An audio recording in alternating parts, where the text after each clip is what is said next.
इंतहाई दुख और अफसोस के साथ ये कहना पड़ता है कि हम में से जो असहाब कुरान में गौर व फिक्र करते हुए ये दावा करते हैं कि उन्हें कुरान की बड़ी समझ है, तो आज वो दो तबकात में तकसीम हो चुके हैं। एक तो वो जिनका मौक़िफ़ है कि कुरान को सिर्फ कुरान से ही समझना चाहिए, जिनको अमूमन कुरानिस्ट या मुनकर हदीस कहा जाता है, और दूसरे वो जो कहते हैं कि कुरान को हदीसों के बगैर समझा ही नहीं जा सकता, और ऐसे लोगों को मजहबी या फिर फिरका परस्त या फिर मुनकर कुरान कहा जाता है। और आज की वीडियो में हम कुरान की रोशनी में इस हसास तरीन मौजू को समझेंगे। अस्सलाम वालेकुम, मेरा नाम है वसीम अहमद आफरीदी और आप देख रहे हैं अपना चैनल फहमुल कुरान।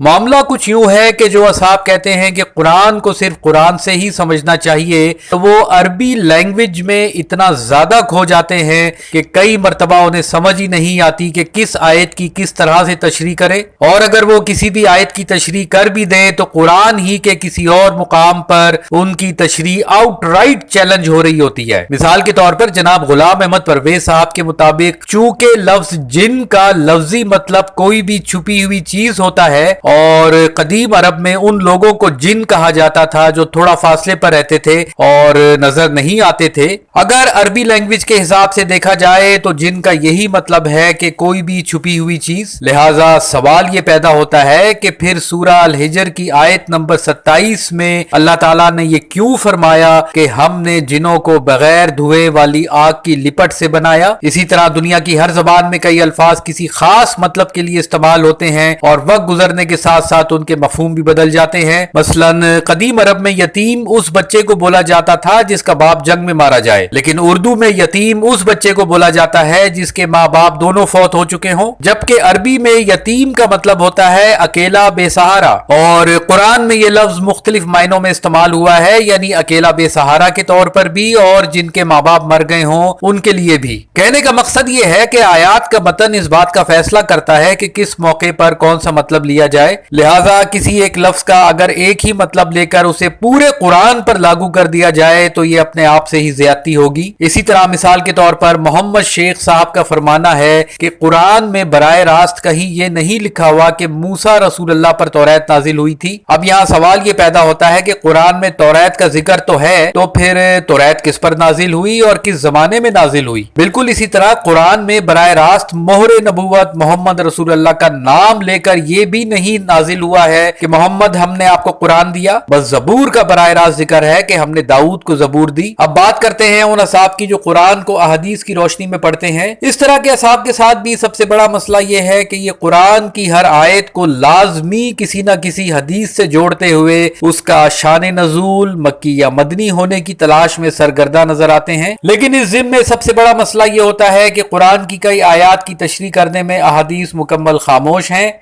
मिसाल के तौर पर सूरह अल-अराफ की आयत नंबर 175-176 में अल्लाह ताला ने एक शख्स का जिक्र किया जिसे अल्लाह ताला ने अपनी आयत का इल्म दिया था, लेकिन वो जमीन ही की तरफ झुक गया और अब उसकी हालत कुत्ते जैसी हो चुकी है। अब अहादीस में इस तरह के किसी भी शख्स का कोई जिक्र मौजूद नहीं है। इसी वजह से हदीसों को मानने वाले इस तरह के मुकामात पर कंफ्यूज हो जाते हैं। इसके अलावा कुरान को अहादीस की रोशनी में पढ़ने से दो और बहुत बड़े मसले खड़े होते हैं। एक तो ये कि हमें ये महसूस होता है गोया हम मोहरे नबूवत मोहम्मद रसूलुल्लाह के हालात जिंदगी पढ़ रहे हैं, जिसकी वजह से कुरान से हमारा डायरेक्ट कोई लिंक बन ही नहीं पाता। दूसरा मसला ये होता है कि मजहबी असहाब चूंकि अरबी लैंग्वेज के हवाले से कुरान के कई अल्फाज की तशरीह ही नहीं कर पाते, इसलिए मुतफिका राय रखते हैं कि अरबी लैंग्वेज को यकसर नजरअंदाज करते हुए कुरान को सिर्फ इस्तिलाही मायनों में पढ़ा जाना चाहिए। अब इस मुकाम पर सवाल ये पैदा होता है कि अगर कुरान को पढ़ने के दोनों तरीकों में कहीं ना कहीं मसले खड़े हो रहे हैं, तो फिर कुरान को कैसे पढ़ा जाए और उसमें कैसे गौर व फिक्र किया जाए। और इस सवाल का जवाब बहुत ही आसान है। सबसे पहली बात तो ये कि इस कुरान का मौजू मोहरे नबूवत मोहम्मद रसूलुल्लाह नहीं है, बल्कि हम इंसान हैं, जिसका जिक्र अल्लाह ताला ने सूरह इब्राहिम की आयत नंबर 52 में इस तरह से किया। लिहाजा किसी भी अंदाज से कुरान को समझ سمجھنے کی ضرورت ہی نہیں، بلکہ اصل حق تو یہ ہے کہ ہم قرآن کے ذریعے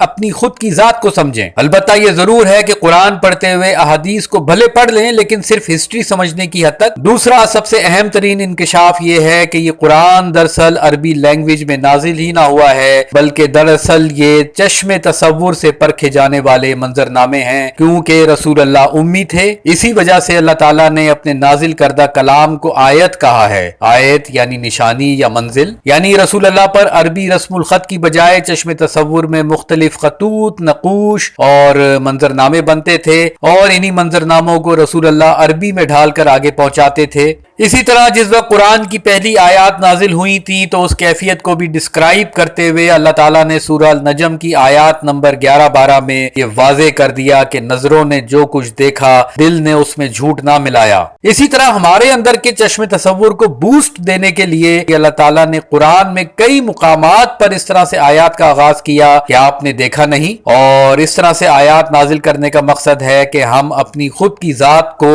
اس زمانے اور ماحول کا حصہ بناتے ہوئے یہ سوچیں کہ اگر ہم اس وقت ان حالات میں ہوتے تو ہم کیسے سوچتے اور عمل کرتے۔ البتہ یہ ضرور ہے کہ ابتدا میں ہمارے چشم تصور کے منظر نامے مضبوط نہیں ہوتے، اس لیے سورہ الحاقہ کی آیات نمبر 38-39 میں اللہ تعالیٰ نے اس معاملے کو واضح کیا، یعنی ابتدا میں ہمارے چشم تصور کے منظر نامے اسٹرانگ نہیں ہوتے کیونکہ شیطان بھی ہمیں بہکارا ہوتا ہے اور وہ ان منظر ناموں میں بگاڑ پیدا کر دیتا ہے، لیکن وقت گزرنے کے ساتھ ساتھ پریکٹس کرنے سے منظر ناموں میں ایکوریسی پیدا ہونی شروع ہو جاتی ہے۔ ہم چونکہ عام انسان ہیں اس لیے اللہ تعالیٰ نے ہمارے لیے قرآن کو اس طرح سے سمجھنے کے لیے آسانی رکھی ہے، جبکہ مہر نبوت محمد رسول اللہ کے لیے معیار اتنا سخت تھا کہ قرآن کے نزول کے دوران رسول اللہ سے ذرا سی بھی سلپ آف ٹنگ ہو جاتی تو اللہ تعالیٰ رسول اللہ کی رگ گردن کاٹ ڈالتا۔ البتہ یہ ضرور ہے کہ قرآن میں اللہ تعالیٰ نے قرآن عربی یا لسان عربی کی ٹرمینالوجی بھی استعمال کی ہے۔ قرآن کا لفظی مطلب ہوتا ہے جمع کرنا،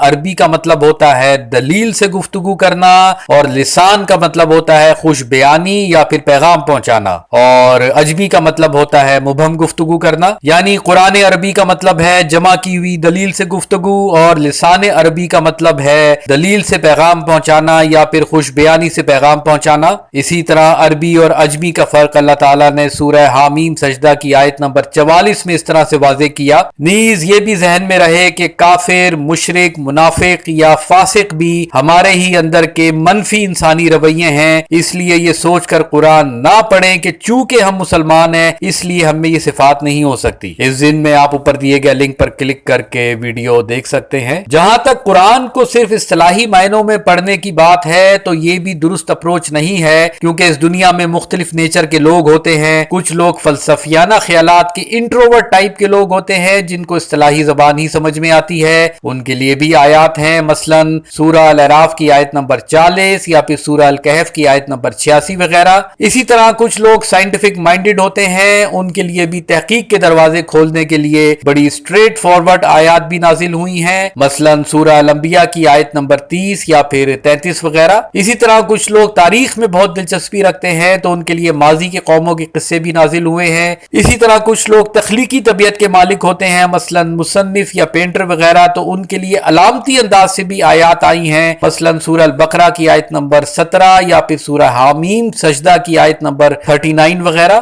اسی طرح کچھ لوگ بہت سخت مزاج کے ہوتے ہیں تو ان کے لیے سخت لہجے میں تنبیہات بھی آئی ہیں، مثلاً سورہ الرعد کی آیت نمبر 5 وغیرہ۔ اسی طرح کچھ لوگوں کو کہانیاں، قصے سننا پسند ہوتے ہیں، اس لیے ان کے لیے اصحاب کہف یا پھر ذی القرنین وغیرہ کے قصے بھی نازل ہوئے ہیں۔ اسی طرح کچھ لوگ بہت کم عقل ہوتے ہیں تو ان کے لیے بھی مختلف مقامات پر چھوٹے چھوٹے پروگرام مرتب کیے گئے ہیں، مثلاً سورہ نساء کی آیت نمبر 36 وغیرہ۔ الغرض ہر طرح کی فطرت اور مینٹل لیول والے کے لیے قرآن میں آیات موجود ہیں۔ اسی طرح جن آیات میں براہ راست مہر نبوت محمد رسول اللہ کے زمانے کا تذکرہ ہے یا پھر اللہ تعالیٰ نے مہر نبوت محمد رسول اللہ کا نام لے کر آیات نازل فرمائی ہیں، ان کے دو مقاصد ہیں۔ ایک تو یہ کہ رسول اللہ کا عظیم الشان امیج उभर कर सामने आए, और दूसरा ये कि हम सहाबी रसूलुल्लाह बनने की तरफ पेश कदमी करें। आज हम सिर्फ उन असहाब को सहाबी समझते हैं जो रसूलुल्लाह के दौर में थे, जबकि सहाबी रसूलुल्लाह बनने का ये सिलसिला रुका नहीं, थमा नहीं, जिसकी इब्तिदा किबले की सिमत फिरने से होती है।